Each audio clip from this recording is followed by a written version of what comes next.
আসসালামু আলাইকুম। নাজনীন আহমেদ স্বাগত জানাচ্ছে এনটিভি রাতের খবরে। ভারত বিরোধিতার নামে যারা আন্দোলনের ইস্যু খোঁজার চেষ্টা করছে তারা ভুল পথে হাঁটছেন বলে মন্তব্য করেছেন আওয়ামী লীগের সাধারণ সম্পাদক ওবায়দুল কাদের। সকালে রাজধানীর মানিক মিয়া অ্যাভিনিউয়ে আওয়ামী লীগের ৭৫তম প্রতিষ্ঠাবার্ষিকী উপলক্ষে র্যালি শেষে আলোচনা অনুষ্ঠানে এ মন্তব্য করেন তিনি। এদিকে নতুন প্রজন্মকে আওয়ামী লীগের প্রতি আকৃষ্ট করতে বঙ্গবন্ধু ও স্বাধীনতার ইতিহাস আরও বেশি করে প্রচারের আহ্বান জানিয়েছেন তথ্য প্রতিমন্ত্রী। তামজিদ সুমনের রিপোর্ট। এখন জন্ম সনদ দিয়ে খোলো বিকাশ স্টুডেন্ট অ্যাকাউন্ট। নিজের বিকাশ নিজে কর। আওয়ামী লীগের ৭৫তম প্রতিষ্ঠাবার্ষিক উদযাপনের অংশ হিসেবে ঢাকা উত্তর সিটি কর্পোরেশনের উদ্যোগে মানিক মিয়া এভিনিউতে বাইসাইকেল র্যালির উদ্বোধন করেন আওয়ামী লীগ সাধারণ সম্পাদক। পরে আলোচনা অনুষ্ঠানে কাদের বলেন, ভারত বিরোধিতার নামে যারা আন্দোলনের ইস্যু খোঁজার চেষ্টা করছেন তারা আবারও ভুল পথে হাঁটছেন। বলেন, দেশের স্বার্থ বিকিয়ে শেখ হাসিনা কখনোই কিছু করেন না। ভারত বিরোধিতার নামে আজকে আন্দোলনের ইস্যু খোঁজার চেষ্টা করছে, তারা আবারও ভুল পথে হাঁটছে। বিদেশে আমাদের প্রভু নেই, আপনাদের প্রভু আছে। ভারত আমাদের ৭১-এর পরীক্ষিত বন্ধু। আমরা যা করি বঙ্গবন্ধুর কন্যা বাংলাদেশের স্বার্থেই করেন। এদিকে রাজধানীর তেজগাঁও আওয়ামী লীগ কার্যালয়ে ইতিহাসের গতিধারায় বঙ্গবন্ধু থেকে শেখ হাসিনা শীর্ষক সংবাদচিত্র প্রদর্শনী পরিদর্শন করেন মোহাম্মদ আলী আরাফাত। শেখ হাসিনার নেতৃত্বে স্মার্ট আওয়ামী লীগ গড়ে তুলতে নতুন প্রজন্মকে আওয়ামী লীগে যোগদানের আহ্বান জানান তিনি। নতুন প্রজন্ম কেন আওয়ামী লীগ করবে? মুক্তিযুদ্ধের চেতনার পক্ষে চেতনাকে ধারণ করা, লালন করা এবং জনগণের মধ্য থেকে জন্ম নিয়ে জনগণের মধ্যে বেড়ে ওঠা। আর কোনো দলকে আছে মূলধারায় বাংলাদেশে? আর কোনো দল নাই। যারা আছে ক্যান্টনমেন্টে বিভিন্ন সামরিক শাসকের পকেট থেকে তৈরি হওয়া দল অথবা মুক্তিযুদ্ধ বিরোধী অপশক্তি সরাসরি। আর কিছু হয়তো আছে দল যারা এত দুর্বল যে তারা শুধু চাই দাবি জানানোর বাইরে তাদের কোনো সক্ষমতা নাই। আওয়ামী লীগের ৭৫ বছর পূর্তি ও ৬ দফা দিবস উপলক্ষে এই সংবাদচিত্র প্রদর্শনীর আয়োজন করে ঢাকা জেলা আওয়ামী লীগ। Tamjid Sumon, NTV news, Dhaka. এদিকে দীর্ঘ অগণতান্ত্রিক শাসনে রাষ্ট্রের অস্তিত্ব বিপন্ন হতে চলেছে বলে মন্তব্য করেছেন বিএনপি মহাসচিব মির্জা ফখরুল ইসলাম আলমগীর। গণতন্ত্র ফিরিয়ে আনতে সমমনা দলগুলোকে নিয়ে আবারও যুগপথ আন্দোলনে সামিল হতে দেশবাসীর প্রতি আহ্বান জানিয়েছেন তিনি। এদিকে দলের চেয়ারপারসনের জীবন সংকটাপন্ন উল্লেখ করে গণতন্ত্র পুনঃপ্রতিষ্ঠার জন্যই তার মুক্তির আন্দোলন বেগবান করা হবে বলে জানান তিনি। বিপ্লবী ওয়ার্কার্স পার্টির এক অনুষ্ঠানে যোগ দিয়ে তিনি এসব কথা বলেন। মিজান রহমানের রিপোর্ট। এখন জন্ম সনদ দিয়ে খোলো বিকাশ স্টুডেন্ট অ্যাকাউন্ট। নিজের বিকাশ নিজে কর। শুক্রবার বিকেলে রাজধানীর সেগুনবাগিচায় বিএনপির যুগপথ আন্দোলনের শরিক বিপ্লবী ওয়ার্কার্স পার্টির প্রতিষ্ঠাবার্ষিকীর অনুষ্ঠানে অংশ নিয়ে বিএনপি মহাসচিব বলেন, দেশ বর্তমানে সবচেয়ে সংকটকাল পার করছে। সুষ্ঠু ভোট ছাড়া দীর্ঘ অগণতান্ত্রিক শাসনে মানুষের জীবন জীবিকা সহ সার্বভৌমত্ব হুমকির মুখে। দুর্ভাগ্য আমাদের যে আজকের যে শাসক গোষ্ঠী তাদের কারণেই যারা কখনোই গণতন্ত্রে বিশ্বাস করেনি তাদের কারণেই সেটা আবার সেদিন প্রচণ্ডভাবে ব্যাহত হয়েছে এবং আবারও সেই দলীয় সরকারের অধীনে নির্বাচনের ব্যবস্থা করে বাংলাদেশকে আবারও আপনার সে অনিশ্চয়তা অস্থিতিশীলতার দিকে ঠেলে দেওয়া হয়েছে এবং সেই প্রক্রিয়াই এখনও চলছে। এখন এটা এমন একটা জায়গায় এসে পৌঁছেছে যে যেখানে বাংলাদেশের রাষ্ট্রের অস্তিত্বই বিপন্ন হয়ে পড়েছে। মির্জা ফখরুল বলেন, হাসপাতালে বেগম খালেদা জিয়ার অবস্থা সংকটাপন্ন। দেশের সংসদীয় গণতন্ত্র ফিরিয়ে আনা স্বৈরাচার বিরোধী আন্দোলনে তার অবদান চিরস্মরণীয় হয়ে থাকবে উল্লেখ করে গণতন্ত্র ফিরিয়ে আনার স্বার্থে বিএনপি চেয়ারপারসন বেগম খালেদা জিয়া মুক্তির আন্দোলন জোরদারের ঘোষণা দেন। এখন সবচেয়ে বেশি যে প্রয়োজন যেটা আমরা মনে করেছি যে গণতন্ত্রের জন্য যিনি সবচেয়ে বেশি ত্যাগ স্বীকার করেছেন, যিনি এখনও আটক অবস্থায় আছেন, যার জীবন মৃত্যুর সঙ্গে যিনি লড়াই করছেন, সংগ্রাম করছেন, সেই দেশনেত্রী বেগম খালেদা জিয়াকে মুক্ত করার একটা আন্দোলন খুব জরুরি। এটাকে আমি আলাদা করে দেখতে চাই না। বাংলাদেশের ভেতর দিয়ে এছাড়া নয়াপল্টন কেন্দ্রীয় কার্যালয়ের সংবাদ সম্মেলনে সিনিয়র যুগ্ম মহাসচিব রিজভী আহমেদ বলেন, দেশবিরোধী চুক্তি করতে আন্তর্জাতিক ষড়যন্ত্রের অংশ হিসেবে বেগম খালেদা জিয়াকে কারাবন্দী করে রাখা হয়েছে। এই যে দেশ বিরোধী চুক্তি, এই চুক্তির বিরুদ্ধে যার অফুরন্ত প্রাণ শক্তিতে যিনি প্রতিবাদ করতেন তার জনগণকে নিয়ে, জাতীয়তাবাদী শক্তিকে নিয়ে, তাকে আগেই বন্দি করে রাখো, তাকে নানাবিধ ষড়যন্ত্র করে খাবারের মধ্যে ওষুধ দিয়ে আস্তে আস্তে তাকে নিঃশেষ করে ফেলো। এই চক্রান্তের অংশ হিসেবে বেগম খালেদা জিয়া আজ ৫-৬ বছর ধরে বন্দী।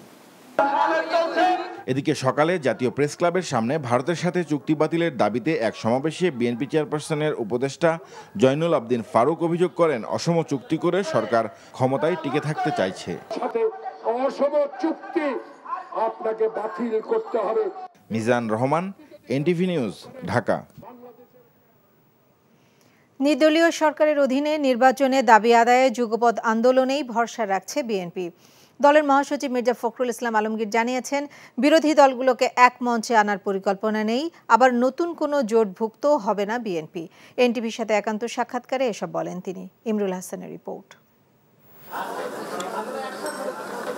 দুই জোট নিয়ে 2018 সালের নির্বাচনে অংশ নেয় বিএনপি। একাদশ নির্বাচনের পর দীর্ঘদিন কার্যত অকার্যকর থাকা জাতীয় ঐক্যফ্রন্ট ও 20 দলীয় জোট ভেঙে দেওয়া হয়। সরকার পতনের এক দফা দাবি পূরণে ভিন্ন ভিন্ন প্ল্যাটফর্ম থেকে জোটের সেই দলগুলোকে নিয়েই 2022 সালে যুগপৎ আন্দোলনের নামে বিএনপি। অনেকটা শূন্য হাতেই ফিরতে হয় তাদের। বিএনপির মহাসচিবের দাবি, তাদের আন্দোলন ব্যর্থ হয়নি। জনগণের ভোট বর্জন আর বিরোধী দলগুলোর ঐক্যই তাদের বড় প্রাপ্তি। বলেন, সামনের দিনে এই ঐক্য অটুট রাখতে চান। স্ট্র্যাটেজিটা হচ্ছে এখন যুগপৎ আন্দোলন, অর্থাৎ সমস্ত রাজনৈতিক দলগুলো তাদের নিজেদের জায়গা থেকে আন্দোলন করবে কমন ইস্যুতে। কমন ইস্যুগুলো আমরা আলোচনা করি, আমাদের দাবি দেওয়াগুলো আলোচনা করি। যেমন 31 দফায় আমরা সবাই একমত হয়েছি, আমরা সেভাবে করছি। প্রোগ্রামগুলোর ব্যাপারে একমত হয়েছি, এক দফা আন্দোলনের ক্ষেত্রে আমরা একমত হয়েছি। আমরা সেইভাবেই যার যার জায়গা থেকে আমরা আন্দোলন করছি। মানে বিএনপি ফরমালি কোনো জোটে নাই এখন? না, বাংলাদেশে কোনো জোটে নেই বটেই। এই দলগুলোকে এক মঞ্চে আনার কোনো সামনে এক মঞ্চে আর আমরা চিন্তা করছি না, আমরা আপনার যুগপৎ আন্দোলনেই চিন্তা করছি যে যুগপৎ আন্দোলনে আমরা কাজ করব।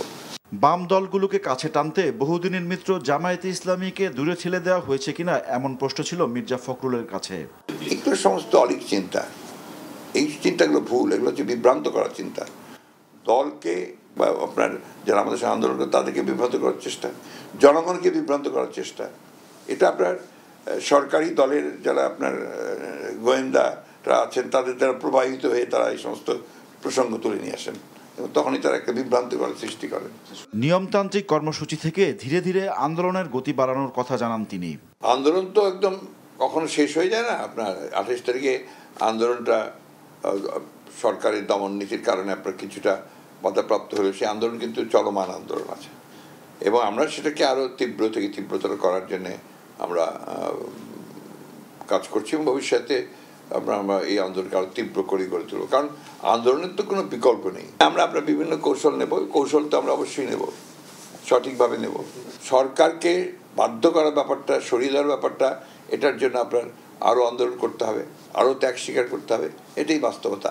একদিনে কখনো আপনার সবকিছু পাওয়া যায় না। রাজনৈতিক দলের পাশাপাশি পেশাজীবী ও সুশীল সমাজকেও এবার বিএনপি তাদের আন্দোলনে সম্পৃক্ত করতে চায় বলে জানান মির্জা ফখরুল। Imrul Hasan, NTV news, Dhaka. ঢাকা সহ 6 বিভাগে ভারী বর্ষণের আভাস দিয়েছে আবহাওয়া অধিদপ্তর। আর এ কারণে পার্বত্য চট্টগ্রাম ও কক্সবাজারের কিছু জায়গায় ভূমিধসের আশঙ্কা রয়েছে। এদিকে আগামী 3 দিনে সিলেট ও সুনামগঞ্জে ভারী বর্ষণে আবারও কয়েকটি এলাকায় বন্যার পূর্বাভাস দিয়েছে আবহাওয়া অফিস। এছাড়া দেশের উপকূলীয় এলাকা ও সমুদ্র বন্দরগুলোর উপর দিয়ে ঝোড়ো হাওয়া বয়ে যেতে পারে। এজন্য চট্টগ্রাম, কক্সবাজার, মংলা ও পায়রা সমুদ্র বন্দরকে 3 নম্বর সতর্ক সংকেত দেখাতে বলা হয়েছে। আবহাওয়া অফিস জানায়, বাংলাদেশের উপর মৌসুমী বায়ু সক্রিয় থাকায় শুক্রবার সকাল 10টা থেকে পরবর্তী 72 ঘন্টা পর্যন্ত ঢাকা, চট্টগ্রাম, রংপুর, ময়মনসিংহ, সিলেট ও বরিশালের বিভিন্ন এলাকায় ভারী বর্ষণ হতে পারে। ভারী বর্ষণজনিত কারণে চট্টগ্রাম, রাঙামাটি, খাগড়াছড়ি ও বান্দরবানে ভূমিধসের আশঙ্কার কথাও জানিয়েছে আবহাওয়া অধিদপ্তর। রংপুর, ময়মনসিংহ, ঢাকা, সিলেট, বরিশাল, চট্টগ্রাম বিভাগের কোথাও ভারী থেকে অতি ভারী বর্ষণের সম্ভাবনা দেখাচ্ছে। এই জন্য আমরা আজকে সকাল 10টা থেকে পরবর্তী 72 ঘন্টার জন্য ভারী বর্ষণের সতর্ক সংকেত জারি করছি।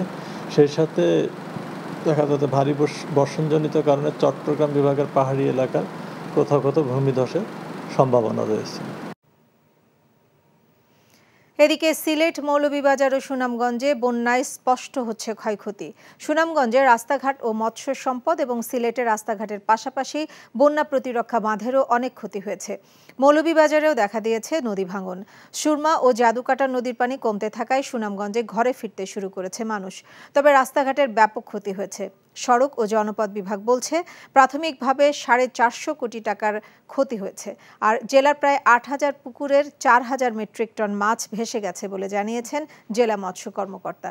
সিলেটে বৃষ্টির কারণে নতুন করে প্লাবিত হচ্ছে বালাগঞ্জ, ওসমানীনগর, বিশ্বনাথ উপজেলা। ফেঞ্চুগঞ্জে অপরিবর্তিত আছে বন্যা পরিস্থিতি। জেলা প্রশাসন জানিয়েছে পানি নামতে শুরু করায় আশ্রয় কেন্দ্র থেকে বাড়িতে ফিরেছেন বিভিন্ন উপজেলার বন্যা দুর্গতরা। তবে জেলার রাস্তাঘাটের যে ক্ষতি হয়েছে তা প্রায় 500 কোটি টাকার বেশি বলে জানিয়েছে সড়ক ও জনপথ বিভাগ। আর পানি উন্নয়ন বোর্ড বলছে বন্যা প্রতিরক্ষা বাঁধ মেরামতে প্রায় 25 কোটি টাকার প্রয়োজন হবে। মৌলভীবাজারের কুলাউড়া, জুড়ি ও বড়লেখা উপজেলার বন্যার সার্বিক পরিস্থিতির কিছুটা উন্নতি হয়েছে।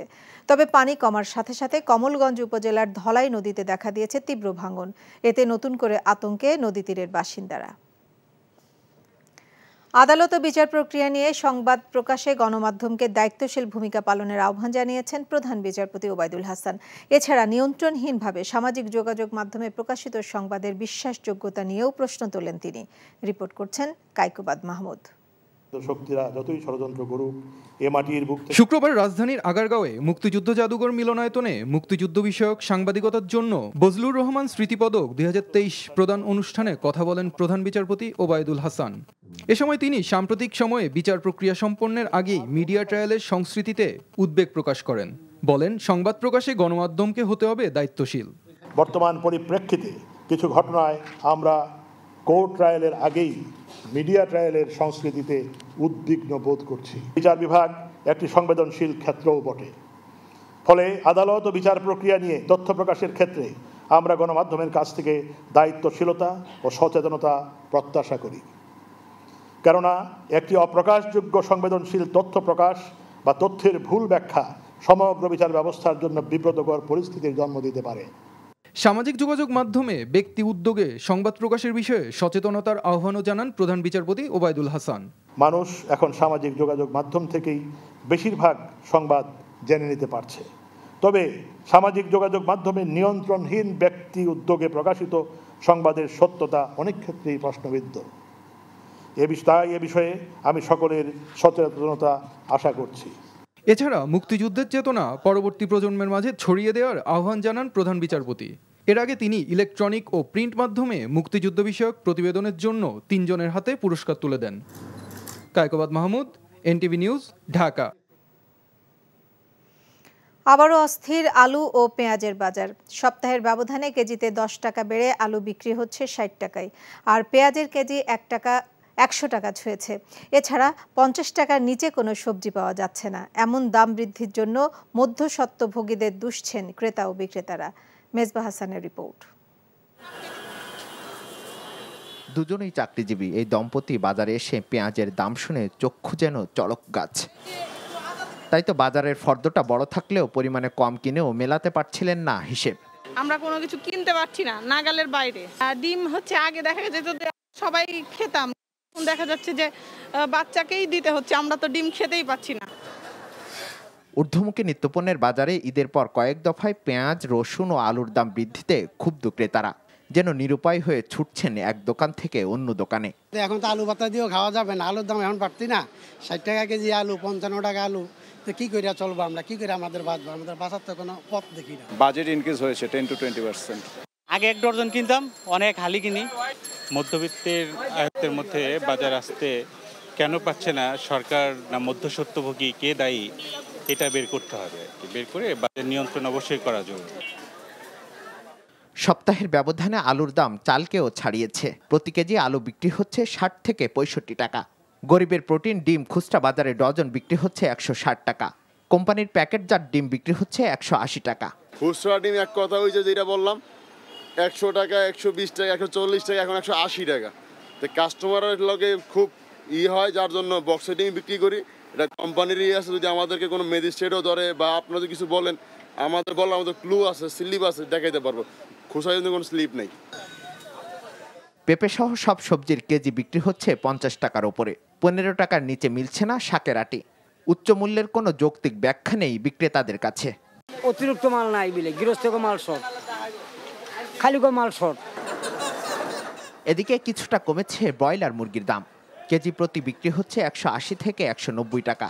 তবে বাড়তি দামে বিক্রি হচ্ছে মাছ, গরু ও খাসির মাংস। Misbah Hasan, NTV news, Dhaka. ভারত থেকে আমদানি অব্যাহত থাকলেও হিলিতে কিছুতেই কমছে না পেঁয়াজের দাম। গত কয়েকদিন ধরে প্রতি কেজি দেশি ও আমদানিকৃত পেঁয়াজের দাম বেড়েছে 8 থেকে 10 টাকা। বর্তমানে খুচরা বাজারে দাম বেড়ে দেশি পেঁয়াজ বিক্রি হচ্ছে 85 থেকে 90 টাকায়, আর আমদানিকৃত পেঁয়াজ কেজিতে বিক্রি হচ্ছে 80 টাকায়। হিল স্থলবন্দরের আমদানিকারকদের দাবি, ভারতে পেঁয়াজের দাম বেশি। আমদানি এবং মোকামে সরবরাহ কমে যাওয়ায় পণ্যটির দাম বেড়েছে। দেশের বাজার স্বাভাবিক রাখতে পেঁয়াজ আমদানি অব্যাহত আছে। আমদানি বাড়লে দাম কমবে বলে আশা ব্যবসায়ীদের। সরকারি খাল দখল করে এগ্রো ফার্ম তৈরির অভিযোগে আলোচিত সাদিক এগ্রোতে উচ্ছেদ অভিযান শেষে খাল খনন করছে ঢাকা উত্তর সিটি কর্পোরেশন। দুপুরে রাজধানীর মোহাম্মদপুরের বেড়িবাঁধের পাশে সাদিক এগ্রোতে দ্বিতীয় দিনে 1 ঘন্টার মতো খাল খননের কাজ করে ডিএনসিসি। কর্মকর্তারা জানান, ওই এলাকায় সকল দখলকৃত খাল উদ্ধারে টানা 3 দিন ধরে এই অভিযান চলবে। গতকাল অভিযান শুরুর দিন অভিযান পরিচালনা করে 60টি অবৈধ স্থাপনা ভেঙে দিয়ে প্রায় 10 বিঘা জমি উদ্ধার করা হয়। আগামীকাল সকাল থেকেও খাল খনন ও অভিযান চলবে বলে জানিয়েছে ডিএনসিসি। টি-20 বড় জোর একটি মেলার মতো, কিন্তু আসল পরীক্ষা টেস্ট ক্রিকেটে। তাই চমক দেখানো সহযোগী দেশসহ কম টেস্ট খেলা দলগুলোকে দীর্ঘমেয়াদী ক্রিকেটে মনোনিবেশের পরামর্শ দিয়েছেন 2টি বিশ্বকাপ জয়ী ক্যারিবীয় কিংবদন্তি ক্লাইভ লয়েড। চলতি বিশ্বকাপে বাংলাদেশের পারফরমেন্সে অনেকের মতো তিনিও হতাশ। একটা টেস্ট খেলুড়ে দেশ হিসেবে সাকিবদের কাছে প্রত্যাশা বেশি ছিল লয়েডের। ওয়েস্ট ইন্ডিজ থেকে আরও জানাচ্ছেন বর্ষণ কবির। একে একে নিচ্ছে বিশ্বকাপের আলো। শেষের খুব কাজে চলে যাওয়া টুর্নামেন্টে হঠাৎই দেখা মিলল বারবাডোজের এক বিশ্ববিদ্যালয়ে জীবন্ত এই কিংবদন্তির। ওয়েস্ট ইন্ডিজকে দুবার বিশ্বকাপ এনে দেওয়া বিগ ক্যাট ক্লাইভ লয়েড উপস্থিত হয়েছিলেন এই দেশের ক্রিকেট বোর্ডের আমন্ত্রণে। সেখানে কথা বলেছেন বাংলাদেশ প্রসঙ্গেও। বাংলাদেশ যা খেলছে সেটি তাদের সমর্থকদের জন্য হতাশাজনক। এতদিন ধরে টেস্ট ক্রিকেট খেলছে, তাদের কাছে এই টুর্নামেন্টে আরো ভালো কিছু আশা করেছিলাম। আমিও হতাশ। দলটিতে বেশ কয়েকজন ভালো ক্রিকেটার আছে, তারপরও তারা বড় কিছু করতে ব্যর্থ হয়েছে। বাংলাদেশের উন্নতিতে কিছু পরামর্শ আছে এই গ্রেটের। বেশি বেশি টেস্ট খেলা। 2টি টেস্ট খেলতে সম্প্রতি ওয়েস্ট ইন্ডিজ 12,000 মাইল দূরে অস্ট্রেলিয়ায় গিয়েছিল, যেটা আমার কাছে নির্বোধের মতো মনে হয়েছে। বেশি টেস্ট খেললে উন্নতি সহজ হয়। আমি বরাবরই বলি, টি-20 একটা মেলার মতো, টেস্ট জীবনের পরীক্ষার সমতুল্য। যুক্তরাষ্ট্র এবার টুর্নামেন্টে ভালো করেছে, কিন্তু বড় পরিসরে না খেললে এই সাফল্য ধরে রাখা সম্ভব না। অতীতেও আমরা অনেক দলকে দেখেছি বিশ্ব আসরে ঝলক দেখিয়ে হারিয়ে যেতে। চলতি আসরে অন্যতম আলোচনার বিষয় হলো উইকেট। দুদেশে আয়োজিত এই টি-20 মহাযজ্ঞের উইকেট যে ভালো মানের ছিল না সেটা মানতে আপত্তি নেই ক্লাইভের। এই আসরে রান করতে গিয়ে অনেক সংগ্রাম করতে হয়েছে প্রতিটি দলকে। উইকেটে টিকে থাকার সংগ্রামই করতে হয়েছে বেশি। টি-20 জন্য সব উইকেট যে আদর্শ ছিল সেটা বলা যাবে না। গণমাধ্যমের মুখোমুখি হয়ে মনের ঝাঁপি খুলে দিয়েছিলেন ক্লাইভ। স্বর্ণ সময়ের ক্যারিবীয় ক্রিকেটের কথাও এসেছে অনেক প্রশ্নের উত্তরে। বর্ষণ কবির, এনটিভি নিউজ, ওয়েস্ট ইন্ডিজ। রাজশাহীতে আওয়ামী লীগের 2 গ্রুপের সংঘর্ষের জেরে যুবলীগ, ছাত্র এবং শ্রমিক লীগের সমাবেশ থেকে সাবেক পররাষ্ট্র প্রতিমন্ত্রী ও বাঘা চারঘাট আসনের এমপি শাহরিয়ার আলমকে অবাঞ্ছিত ঘোষণা করা হয়েছে। সভা শেষে সাহেববাজার 0 পয়েন্টে কুশপুতলিকা দাহ করা হয়। আধিপত্য বিস্তার নিয়ে গত 22 জুন মেয়র আক্কাস আলী ও উপজেলা চেয়ারম্যান লাইব উদ্দিন লাবলুর অনুসারীদের সাথে স্থানীয় সংসদ সদস্য ও সাবেক প্রতিমন্ত্রী শাহরিয়ার আলমের অনুসারীদের ব্যাপক সংঘর্ষ হয়। এরই ধারাবাহিকতায় বুধবার আহত উপজেলা আওয়ামী লীগের সাধারণ সম্পাদক আশরাফুল ইসলাম বাবুলের মৃত্যু হয়। আর বৃহস্পতিবার তার জানাজা পূর্ব বক্তৃতায় সিটি মেয়রকে হত্যাকারীদের মদতদাতা বলে অভিযোগ করেন শাহরিয়ার আলম। এই বক্তব্যের প্রতিবাদে আজ বিক্ষোভ মিছিল ও বিক্ষোভ সমাবেশের ডাক দেয় আওয়ামী লীগের 4টি সহযোগী সংগঠন। বগুড়া জেলা কারাগারের কন্ডেম সেলের ছাদ ফুটো করে 4 আসামি পালানোর ঘটনায় ডেপুটি জেলার হোসেনুজ্জামানকে সহ মোট 4 জনকে সাময়িক বরখাস্ত করা হয়েছে। এছাড়া আরও 3 জনের বিরুদ্ধে বিভাগীয় মামলা দায়ের করা হয়। অতিরিক্ত মহাকারা পরিদর্শক শেখ সুজাউর রহমান জানান, দায়িত্ব অবহেলার কারণ দেখিয়ে বৃহস্পতিবার প্রধান কারারক্ষী সহ 3 জনকে এবং আজ ডেপুটি জেলারকে সাময়িক বরখাস্ত করা হয়েছে। মঙ্গলবার রাতে বগুড়া কারাগারের ছাদ ছিদ্র করে জেলখানার উঁচু দেয়াল পার হয়ে পালিয়ে যায় মৃত্যুদণ্ডপ্রাপ্ত 4 আসামি। ভোর রাতে শহরের চেলোপাড়া চাষি বাজারের সামনে থেকে তাদের গ্রেপ্তার করা হয়। হঠাৎ অসুস্থ হয়ে পড়ায় জাতীয় সংসদের ডেপুটি স্পিকার ও পাবনা 1 আসনের সংসদ সদস্য অ্যাডভোকেট শামসুল হক টুকুকে পাবনা থেকে জরুরি চিকিৎসার জন্য হেলিকপ্টার যোগে ঢাকায় আনা হয়েছে। বিকেল 3:30টায় বেড়া আব্দুল খালেক স্টেডিয়াম থেকে নৌবাহিনীর হেলিকপ্টার যোগে তাকে ঢাকায় নেওয়া হয়। এর আগে সকালে বেড়া বিপিন বিহারী পাইলট উচ্চ বিদ্যালয় মাঠে বৃক্ষরোপণ কর্মসূচি উদ্বোধনী অনুষ্ঠানে প্রধান অতিথি হিসেবে অংশগ্রহণ করেন টুকু। এ সময় হঠাৎ তিনি অসুস্থ বোধ করেন এবং হেলে পড়েন। তাৎক্ষণিকভাবে তাকে বেড়া উপজেলা স্বাস্থ্য কমপ্লেক্সে নেওয়া হলে কিছুটা সুস্থতা বোধ করায় তাকে নিজ বাসায় নেওয়া হয়। পরে উন্নত চিকিৎসার জন্য তাকে নৌবাহিনীর হেলিকপ্টার যোগে ঢাকায় নেওয়া হয়। বিষয়টি নিশ্চিত করে বেড়া উপজেলা নির্বাহী কর্মকর্তা মোর্শেদুল ইসলাম জানান, তিনি মোটামুটি সুস্থ আছেন, কিন্তু তার হার্টের অবস্থা ততটা ভালো নয়। পররাষ্ট্রমন্ত্রী হাসান মাহমুদ বলেছেন, প্রযুক্তিগত অগ্রগতির যুগে কৃত্রিম বুদ্ধিমত্তা, রোবোটিক্স, কোয়ান্টাম কম্পিউটিং এবং জেনেটিক্স বিশ্বকে নতুন আকার দিচ্ছে। তাই আইইউটির শিক্ষার্থীদের ভূমিকা গুরুত্বপূর্ণ। তিনি বলেন, এই বিশ্ববিদ্যালয়ের শিক্ষার্থীরা নেতা, উদ্ভাবক এবং গবেষক হিসেবে সমাজের উন্নতির জন্য তাদের জ্ঞান কাজে লাগাতে পারেন। সকালে গাজীপুরে ইসলামিক ইউনিভার্সিটি অফ টেকনোলজির 36তম সমাবর্তন অনুষ্ঠানে প্রধান অতিথির বক্তব্যে তিনি এসব কথা বলেন।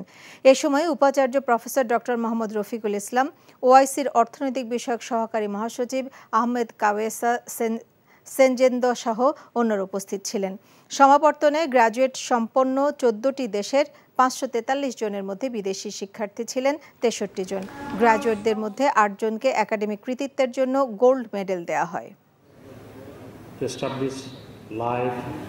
Love, sympathy and honor across the faith and race. And thereby we can make our world a better world in future. অর্থ পাচারকারী ও সম্পদের মালিকদের বাজেটের কর ছাড় বাতিল এবং পোশাক শ্রমিকদের রেশনিং ও সামাজিক সুরক্ষা খাতে বরাদ্দের দাবিতে বিক্ষোভ সমাবেশ করেছে বাংলাদেশ গার্মেন্টস শ্রমিক সংহতি। রাজধানীর জাতীয় প্রেস ক্লাবের সামনে আয়োজিত বিক্ষোভ সমাবেশে সংগঠনটির নেতারা দাবি করেন, বাজেটে কালো টাকা সাদা করার সুযোগ দেয়ায় দুর্নীতিবাজরা আরও উৎসাহিত হবে। তাদের অভিযোগ, প্রস্তাবিত বাজেটে শ্রমিকদের উন্নয়নে কিছুই রাখা হয়নি। দ্রব্যমূল্যের ঊর্ধ্বগতিতে শ্রমিক এবং নিম্ন আয়ের মানুষ দিশেহারা উল্লেখ করে তারা মজুরি বৃদ্ধির দাবি জানানো হয় সমাবেশ থেকে। আওয়ামী লীগের 75তম প্রতিষ্ঠা বার্ষিকী উপলক্ষে মুন্সিগঞ্জে আলোচনা সভা ও দোয়া মাহফিল অনুষ্ঠিত হয়েছে। বিকেলে মুন্সিগঞ্জ শহরের বাগ মামুদ আলী পাড়া এলাকার প্রধান সড়কে অনুষ্ঠিত সভায় সভাপতিত্ব করেন মুন্সিগঞ্জ সদর উপজেলা আওয়ামী লীগের সভাপতি আফসার উদ্দিন ভূঁইয়া। সদর উপজেলা আওয়ামী লীগের সাধারণ সম্পাদক শামসুল কবির মাস্টারের সঞ্চালনায় প্রধান অতিথি হিসেবে বক্তব্য রাখেন মুন্সিগঞ্জ জেলা আওয়ামী লীগের সভাপতি মোহাম্মদ মহিউদ্দিন। প্রধান বক্তা ছিলেন মুন্সিগঞ্জ 3 আসনের সংসদ সদস্য হাজী মোহাম্মদ ফয়সাল বিপ্লব। নারায়ণগঞ্জে বিভিন্ন সময়ে কারাগার থেকে মুক্তি পাওয়া বিএনপি নেতাকর্মীদের সংবর্ধনা দেওয়া হয়েছে। সন্ধ্যায় রূপগঞ্জ উপজেলা বিএনপি এই সংবর্ধনা অনুষ্ঠানের আয়োজন করে। অনুষ্ঠানে বিএনপির জাতীয় নির্বাহী কমিটির নবগঠিত ঢাকা বিভাগীয় সহ সাংগঠনিক সম্পাদক নজরুল ইসলাম আজাদ ও জাতীয় নির্বাহী কমিটির সদস্য কাজী মনিরুজ্জামান মনির উপস্থিত ছিলেন। তারা বলেন, বেগম খালেদা জিয়াই দেশের একমাত্র নেত্রী, যিনি কোনো স্বৈরাচারের সাথে আপোষ করেননি। পরে বিএনপি চেয়ারপারসন বেগম খালেদা জিয়ার সুস্থতা কামনা করে দোয়া করা হয়। 150 বছর পূর্তি উদযাপন করছে ঢাকা সরকারি মুসলিম উচ্চ বিদ্যালয়। বিকেলে বিদ্যালয় প্রাঙ্গণে সার্ধশতবার্ষিকী উদযাপন অনুষ্ঠানের উদ্বোধন করা হয়। বিভিন্ন ব্যাচের শিক্ষার্থীদের উপস্থিতিতে মুখর হয়ে ওঠে পুরো বিদ্যালয় প্রাঙ্গণ। 150 বছরের পুরনো এই ক্যাম্পাস পরিণত হয় সাবেক শিক্ষার্থীদের মিলন মেলায়। বিকেলে বিদ্যালয় প্রাঙ্গণ থেকে র্যালিও বের করে সরকারি মুসলিম উচ্চ বিদ্যালয় অ্যালামনাই অ্যাসোসিয়েশন। র্যালিটি পুরনো ঢাকার ভিক্টোরিয়া পার্ক প্রদক্ষিণ করে বিদ্যালয়ের গেটে এসে শেষ হয়।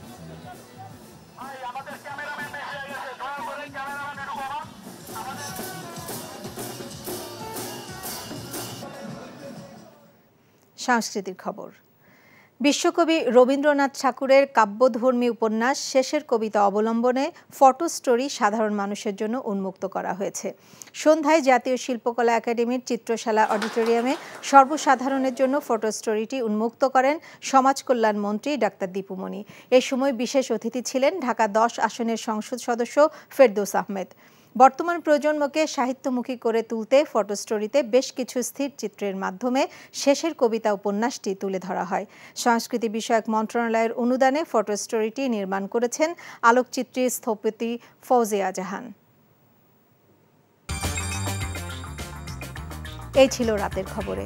এই খবরের ভিডিও সহ আপডেট জানতে ভিজিট করুন এনটিভি অনলাইন www.ntvbd.com। এছাড়াও এনটিভি জনপ্রিয় সব অনুষ্ঠান ও খবরের আপডেট জানতে ভিজিট করুন আমাদের ইউটিউব ও ভেরিফাইড ফেসবুক পেজ। রাত 1টায় মধ্যরাতের খবর দেখার আমন্ত্রণ রইল। সবাইকে ধন্যবাদ।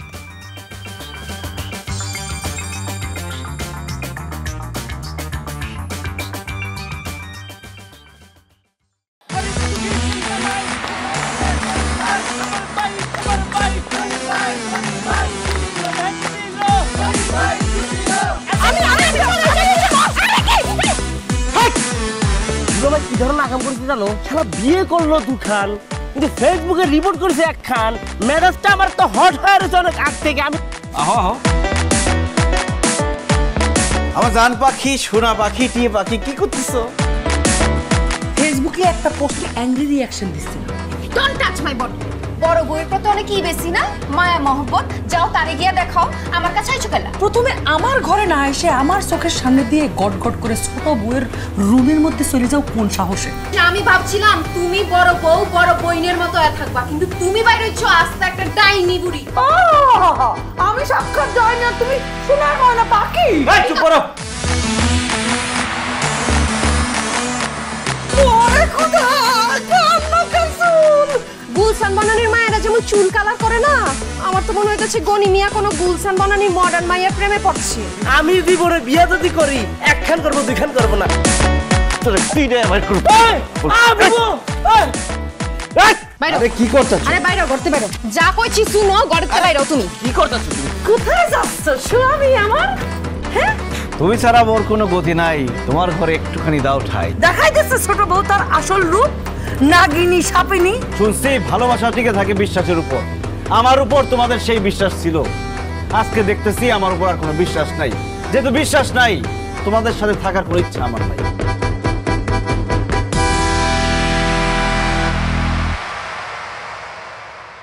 এখন জন্ম সনদ দিয়ে খোলো বিকাশ স্টুডেন্ট অ্যাকাউন্ট।